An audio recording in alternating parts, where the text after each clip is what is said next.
Clara Hensley had lived in Dunlow all her life, and in 32 years she had never heard the town so quiet.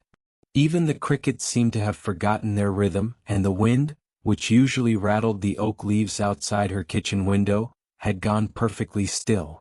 She stood barefoot on the cold linoleum, holding a chipped mug of coffee she hadn't sipped yet, staring at the curtain of fog that had rolled in overnight. It wasn't the kind of light, drifting fog that clung to the riverbanks in autumn. This was thick, dense, and utterly unmoving, as if the air itself had turned to milk. From her porch she couldn't see the end of her driveway. She could barely see the porch railing. She set the mug down on the counter without drinking. Her fingers tingled, not from cold but from the strange pressure in the air, like the air before a thunderstorm, only heavier. Her ears felt as if she'd just driven up a steep mountain. A faint hum, almost subsonic, crawled against her eardrums. She turned her head, listening. It seemed to come from everywhere and nowhere. The phone rang and she flinched. She picked up on the second ring. "Yeah. Clara?" Sheriff Kettleman's voice was rough with fatigue. "Stay inside. Don't go out into it." She glanced at the wall clock. 5:47 a.m. What's going on? Don't know yet. Phones are spotty, radios out. But folks on the east side are saying there's shapes moving in it. He paused. Just stay put. Keep your doors locked. Clara swallowed, throat suddenly dry. Shapes? Yeah. I'm headed out there now. I'll check in. The line clicked dead. She moved to the front window, heart beating harder than she liked to admit. The fog pressed against the glass, a blank wall of pale gray. She tried to focus on it, to see movement, but the harder she stared, the more her eyes wanted to water. Somewhere in that murk, a faint knock sounded. Clara froze. It had come from the front door. 3 short raps, deliberate. She didn't move for several seconds. The knock came again. She tiptoed to the peephole, palms damp. A woman stood there, at least it looked like a woman. She was too far forward, her face almost against the door, the rest of her swallowed by fog. Her eyes were wide, unblinking, her skin so pale it seemed to blend into the mist. Her lips moved slowly, like she was mouthing something. Clara's hand hovered over the deadbolt. She didn't unlock it. "Can I help you?" she called through the wood. The woman didn't answer. Her lips kept moving. Then she pressed her forehead against the door with a soft thud. Clara stepped back. "I'm calling the sheriff." At that, the woman's head tilted sharply to one side, almost mechanically, as if she'd heard something in the distance. Then she turned and walked away, not into the driveway but sideways, vanishing into the white wall without a sound. The coffee had gone cold when the phone rang again. It was Janice Harlow, Clara's neighbor, speaking fast and breathless. "Clara, have you seen it? The fog?" "Yeah, and some." "No," Janice cut her off, voice trembling. "Not the fog. In the fog. There's people walking in it, but they don't move right. They keep stopping like they're listening for something." Clara looked toward the window again. "I'm not looking. You should close all the blinds. I think they can see you." "Janice?" "I'm not crazy," Janice whispered. "They were in my yard. I heard one of them whisper my name. I swear it was my mother's voice." Clara's stomach turned. Janice's mother had been dead for 8 years. Hours passed. The daylight didn't change. The fog seemed to trap the same dim grayness, and the clocks were the only way to tell time was moving. Around noon, Clara tried the radio again. Only static.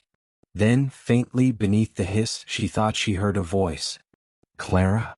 She clicked it off.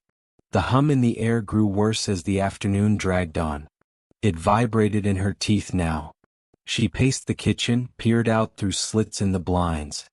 Once, she thought she saw a tall, thin figure standing at the edge of her porch. When she blinked, it was gone. At 3:17 p.m., a thud shook the side of her house. She grabbed the baseball bat from beside the fridge and crept to the back door. The fog pressed against the glass like something solid.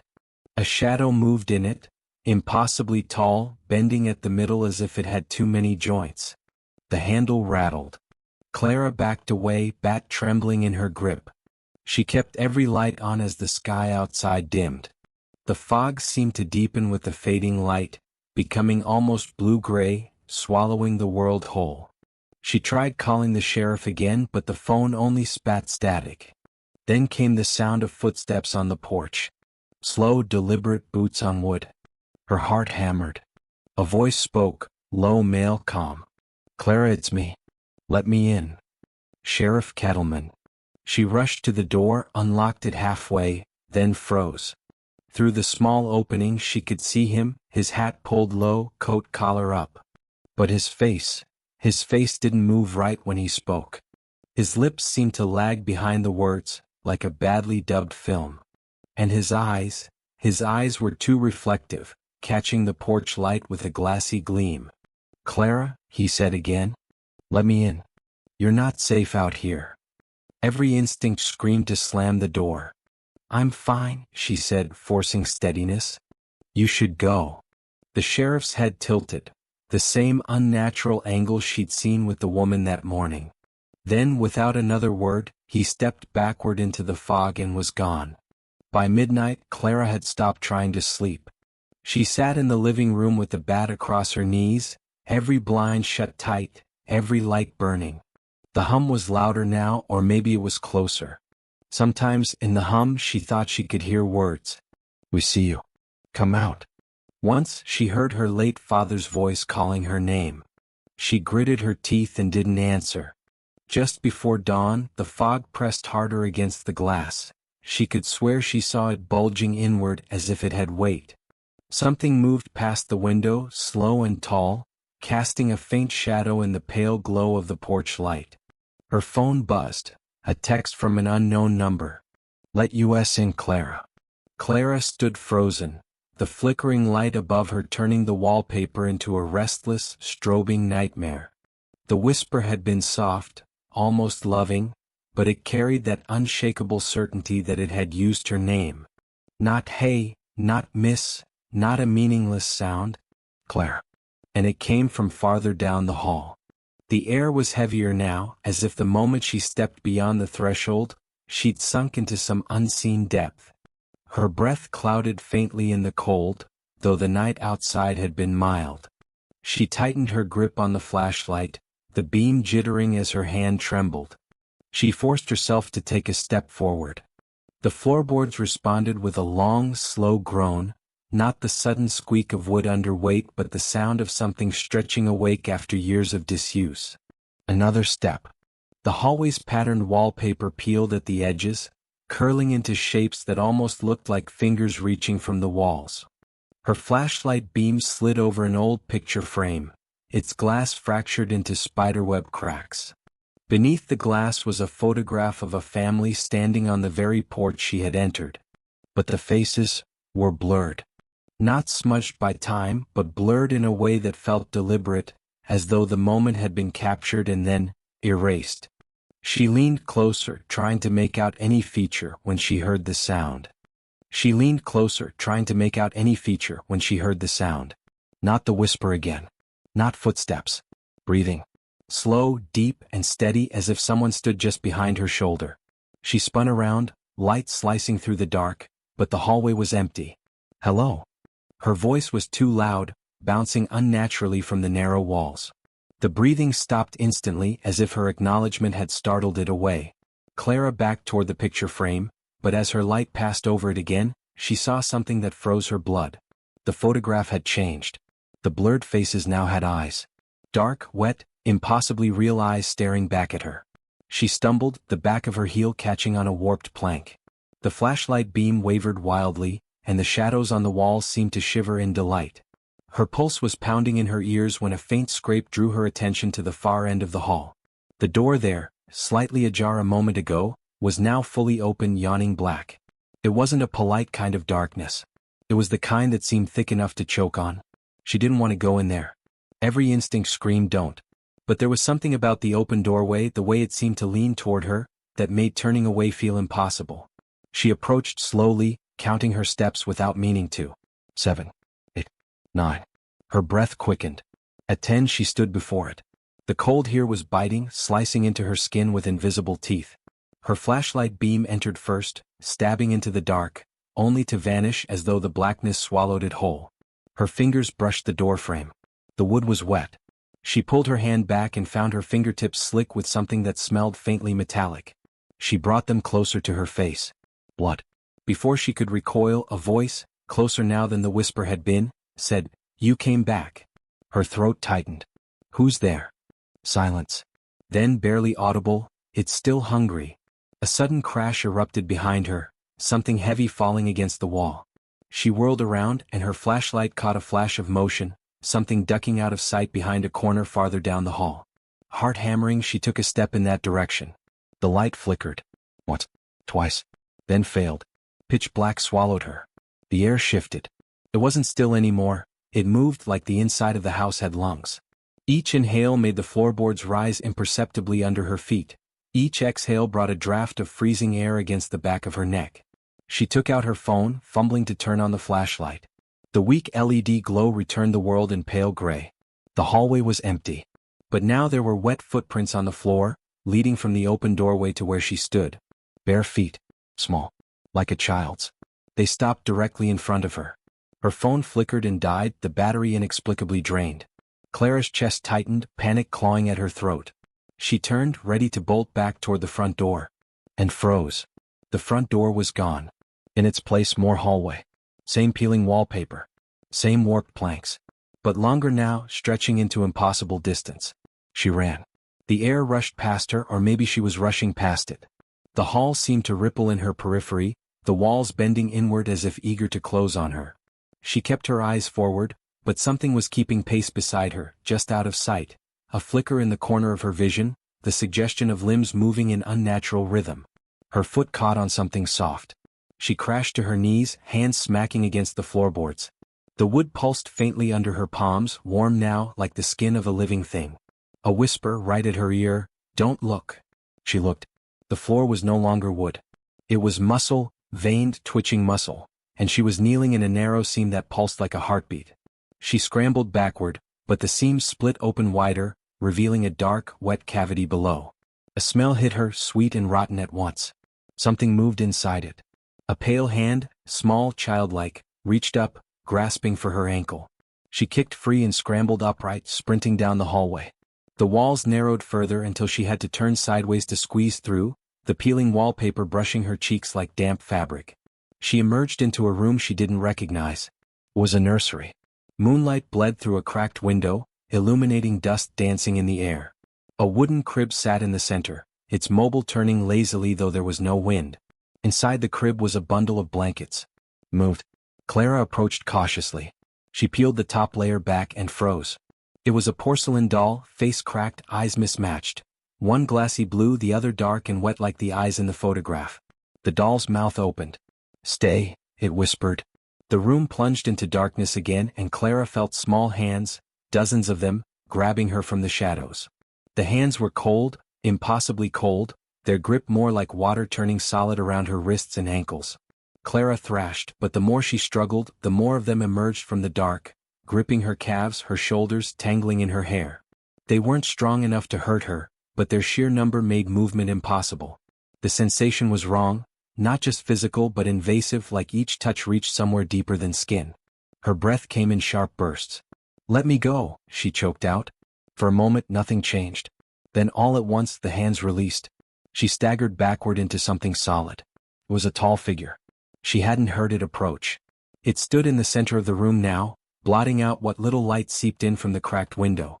Its form was humanoid, but the proportions were wrong. Too long in the arms, too narrow in the torso. The head tilted at a slow, deliberate angle, as though examining her. Clara's mouth went dry. What are you?" The figure didn't answer.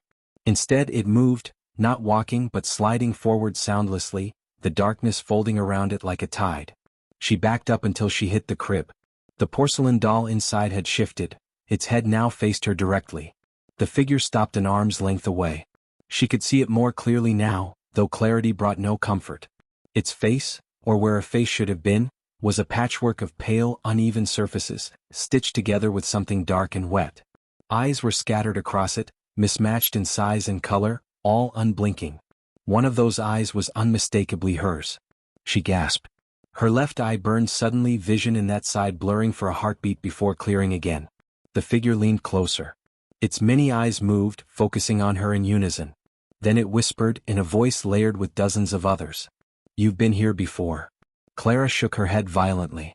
No, I haven't." "You left," the voices continued, overlapping and distorting. "We didn't." Before she could respond, the walls of the nursery shuddered. The wallpaper curled away in long strips, revealing not plaster but glistening, pulsing tissue beneath. The room was alive again. Breathing. Watching. The floor tilted sharply, sending her stumbling toward the figure. Its hands, too many fingers, too much bend in the joints, caught her gently, almost tenderly before placing her back on her feet. It pointed toward the door. "Go," the voices said. The hallway beyond was darker than before, but she ran into it anyway, desperate for distance from the nursery. The floor flexed beneath her steps and she realized she was moving uphill. She turned a corner, and found herself back at the photograph on the wall. Only now the picture showed her. Standing in the hallway. Looking at the picture. She stumbled backward, pulse roaring in her ears. Then she noticed movement inside the photo. The Clara within it lifted her head slowly, eyes locking with hers through the glass. The reflection smile spread across the photo's lips, wrong and too wide. And then photo Clara stepped forward, out of the frame. She emerged soundlessly, her body flattening and then filling out into three-dimensional space like paper becoming flesh. The real Clara backed away until her shoulders hit the wall. The copy tilted her head. "You can stay here now," she said, voice identical to Clara's. "We'll take turns breathing." Clara bolted past her double, sprinting down the hall without looking back. The wallpaper blurred around her. The air thickened until it felt like running through syrup. A doorway appeared ahead, spilling soft golden light onto the floor. She reached it and stopped dead. It was the living room from her childhood home. The couch with the sunflower print cover, the coffee table with the chipped corner, the muted hum of the old refrigerator in the next room, it was perfect. "Mom?" she whispered before she could stop herself. From the kitchen, a voice called back, "Dinner's ready, sweetheart." Her legs moved without her permission, carrying her into the kitchen. And there, standing by the counter, was her mother. But she was wrong. Her posture was too stiff, her smile too fixed. Her eyes, both of them glassy blue, didn't blink. The thing wearing her mother's skin reached for a carving knife on the counter. Clara stumbled back, heart hammering. "You're not her." The imitation tilted its head. "I can be." It stepped toward her, knife catching the light. Clara turned and fled into the nearest doorway, straight into a staircase spiraling down. The air grew colder with each step. The sound of her own breathing was joined by another set, heavier, pacing her descent. She reached the bottom and found herself in a vast basement that smelled of earth and rust. In the center was a wooden table. On it lay dozens of objects, porcelain doll parts, picture frames, strands of hair, and eyes. Rows of them. All different colors, all wet and gleaming. Among them she saw one she recognized instantly. Her mother's hazel eye. A whisper came from the far corner, "It keeps what it loves." The figure from the nursery was there again, crouched low, assembling something from the parts on the table. Clara stepped back toward the stairs, but they were gone. Only smooth wall remained. The figure looked up at her. "It's your turn." It reached out and the walls began to close in, the basement shrinking like a throat swallowing.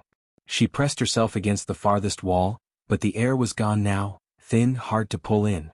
The figure was inches from her. One hand rose toward her left eye. Her vision blurred. And then she screamed. The scream tore from Clara's throat, raw and unshaped, filling the basement until it became part of the air itself. The figure's cold, jointed fingers brushed the skin just beneath her left eye, pressing lightly as if testing the ripeness of fruit. She shoved against its chest with every ounce of strength she had. The texture under her palms wasn't skin or fabric. It was like pushing into bundled wires under stretched rubber. The figure staggered back half a step, not from force but almost as if indulging her. The walls around them kept closing in, wood and brick giving way to something organic and fibrous, flexing in rhythmic pulses. Her gaze darted to the table. On it, among the doll parts and glass eyes, lay a small pair of rusted scissors. She lunged, snatching them up, the metal biting into her palm. The figure tilted its many-eyed head. "You'll ruin yourself," it whispered, voices overlapping like pages of torn music. She gritted her teeth. "Better me than you." With a sudden motion, she drove the scissors into the wall. Instead of wood, she pierced something soft and wet, something that moved. The house shuddered violently, a sound somewhere between a groan and a scream echoing through every beam and pipe. The floor lurched, throwing her onto her knees. The scissors slipped from her grip, vanishing into the floor as if swallowed. The figure crouched low, tilting closer, speaking softly now, almost tender. "It remembers who hurts it." The walls relaxed slightly, as though the house itself was taking a long breath. Then they began to expand, not back to normal but farther, impossibly far, revealing corridors upon corridors beyond the basement, each one stretching away like the spokes of a wheel. At the end of each hallway Clara saw herself. Dozens of her. Some stood still. Some whispered to things in the shadows. One pressed her face against the wall, hands trembling. Another dragged her nails across her own throat in slow, deliberate strokes. She realized each was frozen in a moment she'd never lived, but could. The figure stepped beside her, gesturing toward the hallways. "Pick one." Her throat tightened. "No. Pick one," it repeated, a little sharper. "Or I'll pick for you." She turned and ran, not toward any of the corridors but back toward the center, deeper into the living tissue of the house. She didn't know why. Instinct maybe. The corridors bent, looped, folded in on themselves, yet somehow she kept moving forward until she stumbled into another room. It was the nursery again. Only now the crib was empty. The porcelain doll lay shattered on the floor, its glass eyes scattered like marbles. The wallpaper had been peeled away completely, revealing nothing but pulsing flesh beneath. In the center of the crib sat a small heart-like organ beating slowly. She approached it cautiously. The rhythm of its thump matched the sound she'd heard earlier, the one she'd mistaken for the house breathing. Without thinking, she reached out and touched it. Instantly, the world inverted. She was outside, standing in the overgrown yard. The house loomed behind her, windows dark, roofline jagged against the pale sky. Her lungs burned as if she'd been holding her breath for hours. She stumbled toward the front gate, the iron cold under her fingers. But when she looked down, her hands weren't hers. The skin was pale porcelain. The fingers were jointed. Her movements made the faint click of ceramic against ceramic. She lifted her hands slowly to her face. Smooth. Cold. Fixed in a permanent half-smile. She couldn't breathe anymore, not because of fear but because she didn't need to. Through the front window she saw herself. The real Clara. Standing in the nursery holding the beating heart. Looking around in confusion. The door slammed shut between them. And she understood. The house had traded them. The figure appeared in the window beside her other self, laying one long hand gently on the new Clara's shoulder. The gesture was almost paternal. Then the curtains closed. Darkness settled over the yard. The grass whispered as the wind picked up, but no sound came from the house anymore. Clara tried to move, but her legs felt heavy, fixed in place. She realized she was no longer in the world, not entirely. She was part of the house now, bound to it like the dolls and pictures and bones inside.